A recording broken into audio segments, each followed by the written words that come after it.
Ika-25 ng Disyembre, taong kasalukuyan. 3 oras ng tulala itong si John Lloyd. Dahil Paskong Pasko ay wala man lamang silang handang kahit ano. Tulad ng isang usok, ang Pasko ay lilipas din. O, nawawala din yan. O, mamaya wala na, hindi na Pasko. Alright? Tarang at maghiwa na lamang tayo ng repolyo o cabbage. At may naisip na naman akong lulutuin ngayong araw na ito, mga kosa. Meron kasi ako napanood sa YouTube eh. Ang pangalan niya, doon sa San Pedro, Laguna ha, ang pangalan niya ay Masyang Special Pansit. Alright. Parang medyo ako curious ako sa lasa nitong Masyang dahil may kakaiba. Meron siyang ketchup sa ibabaw at itlog. Saan ka ba kayo makakatikim ng pansit na gisado na may ketchup? Kaya nga yan, maghiwa tayo ng romantic garlic at nagpakulo ako ng buto-buto. Dahil meron akong mga hinimay na mga manok at natira yung buto-buto. Ayan sinamahan ko nga ng isang thigh part para medyo may laman-laman ang ating pansit mamaya. Ayan tinatanggal ko yung impurities. Hindi ko matanggal, hinalo ko na. Ayan na nga, ito nga ang kanyang emotional onion. Hindi mo mawala yan. Hiwa-hiwa muna tayo na emotional onion. Dahil emotional ang ating Christmas ngayong araw na ito. Birthday ng ating Papa Jesus. Ayan na nga tinapon ko na nga yung mga buto-buto. At magigisa na tayo ng ating pansit. At dahil wala akong nakitang pansit na bihon, ang gagamitin natin ngayon ay chutanghon. Mga anak kayo ng chutanghon. Bumalik na kasi John Lloyd sa kanyang kitchen area. May kitchen area pa. At nagprito ng ating itlog. Nagbasag na. 4 yan. Kinain ko na nga yung 2. Pagkatapos ko magprito. Alright. At hinimay ko ang aking nag-iisang thigh part. Alright. Nag-iisang thigh part yan.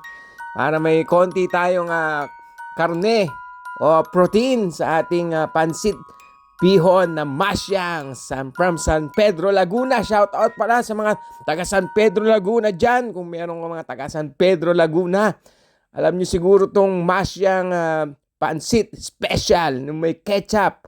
Ginisa ko ng aking romantic garlic at ang emotional onion. Ayan na ginigisa na, nilagay ko na yung repolyo at nilagay ko na rin ang carrots, ang beta-carotene. Hinalo-halo ko na ang ating gisadong pansit. Alright. Ayan na tagal naman. Ilalagay na yung sabaw niya na hinalo na yung impurities. Wala nang kiemi-kiemi dyan. Basta ihalo mo na yung pansit din yan. Nilagyan ko na ng toyo. Ang toyo ni Darling My Love to Tweet. Ayan na nga wala nga tayong bihon, di ba? Sabi ko. Ayan, meron tayong chotanghon. From China. Alright. Ayan medyo kumukulo na. Nilagyan pa ng konting tubig. Konti daw yung pinagpakuluan natin na sabaw. Konti yung chicken stock. Ayan, nilagyan natin ng paminta. After ng paminta, yon, naparami na naman ang ating pampalasa dun At lalagyan natin ng chicken stock powder. Wag na natin lagyan ng asin. Maalat na yan Yan yung pampalasa natin. Alright. Nilagay ko na nga ang ating anak ng chotanghon. Ayan. Hinalo-halo na ni Papa John Lloyd ang ating pansit Masyang. Alright. Tinikman na ang lasa ng ating pansit Masyang. Nagmamadali lang ang ating pansit ngayon dahil matatapos na ang December 25. Kailangan maihabol to sa birthday ni Papa Jesus. Alright, ayan na. Ayan na, nilagyan na ng special ketchup. Hi! Masyang special pansit with ketchup and itlog on the top. Alright, UFC Mayroon palang UFC dito sa Riyadh ayan na testingin na at medyo malapot-lapot yan. Natuyo na nga sabaw dahil ang ginamit natin ay chotanghon. Pero pwede na yan. Ayan may ketchup yan Tinesting na ni Papa John Lloyd. Nakabaliktad pa yung sombrero. Akala mo hip-hop. Ayan. Tumesting pa na isa. Lagyan mo ng konting ketchup pa. Yun may kasamang itlog nagkakandadilat pa pag subo. Ano kaya magiging lasa ng ating ginayang pansit? Yun! Tumaas na yung kamay. Ibig sabihin panalo daw. Pumipitik-pitik na. Tinaas pa yung paa. Oh, tinuro pa. Tinuro yung pansit. Ikaw na.